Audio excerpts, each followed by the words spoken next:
And good day all, this is Helium29 back again for another DC comic review. And in this DC comic review, I'll be reviewing Batman 89, issue 5 of 6. Thank goodness this will be ending soon.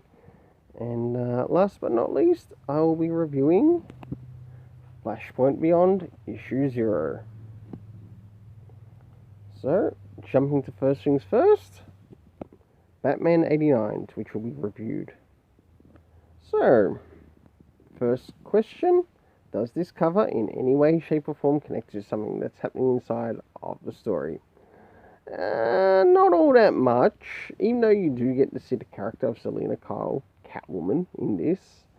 You don't really get to see much of her character inside the story, or say towards the end. So for this cover, I gave it a 6 out of 10. I'll now show some of the internal art around the beginning, middle, and end, as well as we get to see some of the things that are happening in relation to the story. So things begin around the beginning of the issue. We get to see the Harvey Dent of this world, and his chasing of whoever is heading the Jokers. And if the Joker is still around or dead. I'll now move to the middle of the story.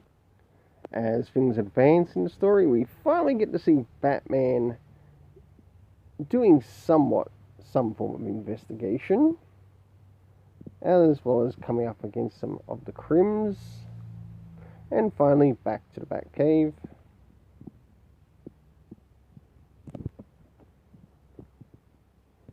And last but not least, we end up meeting up with Harvey Dent once again, who is also Two-Face. And of course, someone is attempting to arrest him in the trap.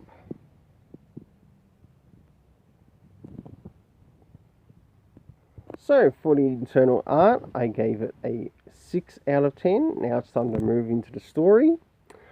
First things first, did this story provide any comic references to any of the previous comics in relation to this actual comic run?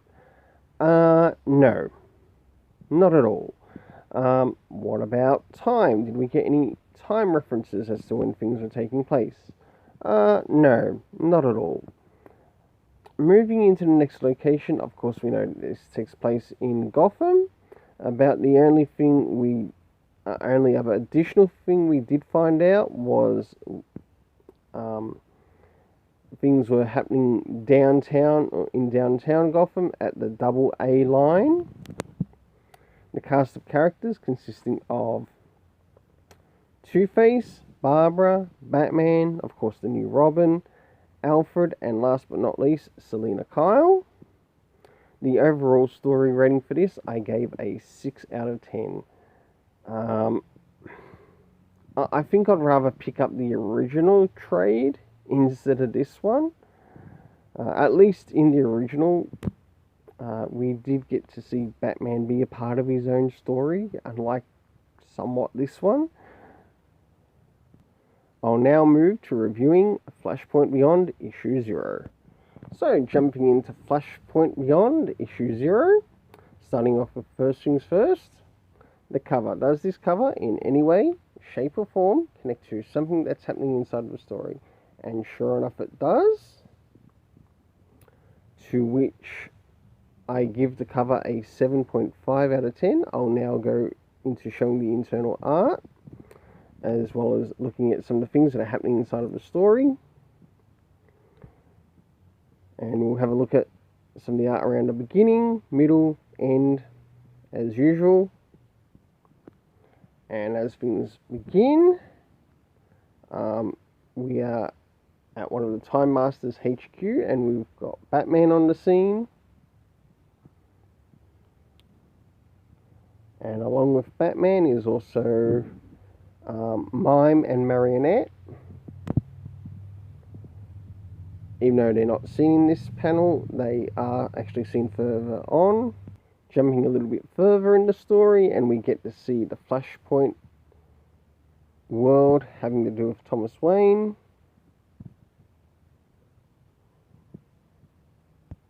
A little bit further in the story, and we have Thomas Wayne trying to get his Barry Allen to,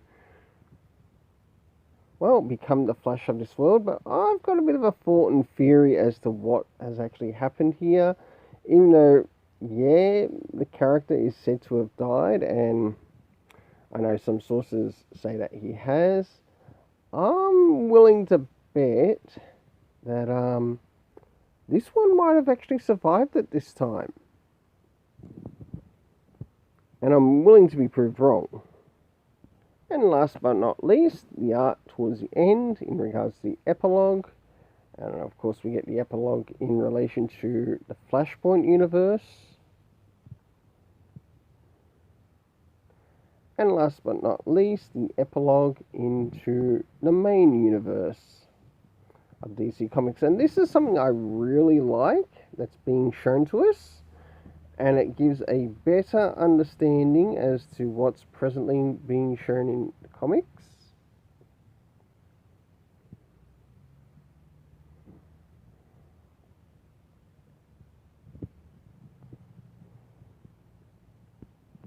So, for the internal art, I gave it a 7.5 out of 10. Now it's time to move into the story. In regards to this, there are no comic references, so they are practically removed in regards to anything in relation to the story. Even though if they really wanted to, they could have done. Moving into the next thing, we had the area of time, and we got no indication of time. But moving into the area of locations, we had the Time Masters HQ or headquarters.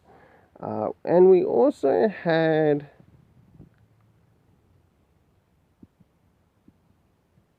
the Gotham Cemetery, to which Thomas Wayne travelled to.